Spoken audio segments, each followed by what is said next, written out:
പണസമ്പാദനത്തിൽ മുഴുകിക്കഴിയുമ്പോൾ നമ്മൾ സത്യത്തെയും ധർമ്മത്തെയും നീതിയെയും സ്നേഹത്തെയും എല്ലാം മറന്നു പോകുന്നു. നമ്മുടെ മുന്നിലുള്ള ഒരേ ഒരു ലക്ഷ്യം എങ്ങനെയെങ്കിലും പണം സമ്പാദിക്കുക, വലിയവനായി തീരുക, പേരും പ്രശസ്തിയും നേടുക എന്നത് തന്നെ.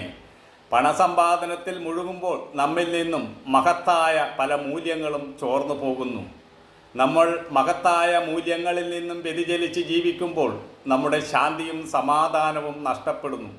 അതുകൊണ്ടാണ് കൊട്ടാരങ്ങളിൽ കഴിഞ്ഞിട്ടും AC റൂമിൽ കഴിഞ്ഞിട്ടും മനുഷ്യന് സ്വസ്ഥത കിട്ടാതെ അവൻ ആത്മഹത്യ ചെയ്യേണ്ടി വരുന്നത്. അടിസ്ഥാന മൂല്യങ്ങളിൽ നിന്നും വ്യതിചലിച്ചാൽ നമുക്കുണ്ടാകുന്നത് അശാന്തിയും അസംതൃപ്തിയും മാത്രമായിരിക്കും.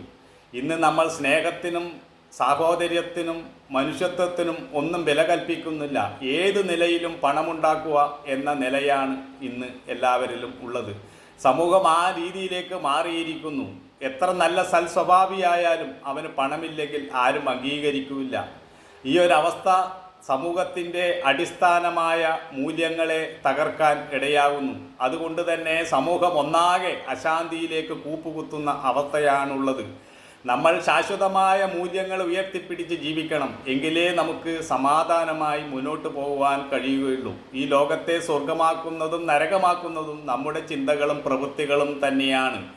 ഏതൊരു പ്രതികൂല സാഹചര്യത്തിലും ഞാൻ അടിസ്ഥാനപരമായ സത്യത്തിൽ നിന്നും മൂല്യത്തിൽ നിന്നും വ്യതിചലിക്കില്ല എന്നാര് ചിന്തിക്കുന്നുവോ അവൻ്റെ കൂടെ എന്നും സമാധാനമുണ്ടാകും. അവനൊന്നുമില്ലെങ്കിലും ഒരു ചെറ്റക്കുടിലും അവന് സമാധാനം കണ്ടെത്താൻ കഴിയും. അല്ലാത്തവൻ കോടാനുകോടി സമ്പാദിച്ചാലും അവന് എന്നും അനുഭവപ്പെടുന്നത് അശാന്തിയും അസംതൃപ്തിയും മാത്രമായിരിക്കും. ഈ യാഥാർത്ഥ്യം നമ്മൾ ഓരോരുത്തരും മനസ്സിലാക്കുന്നത് നല്ലതാണ്.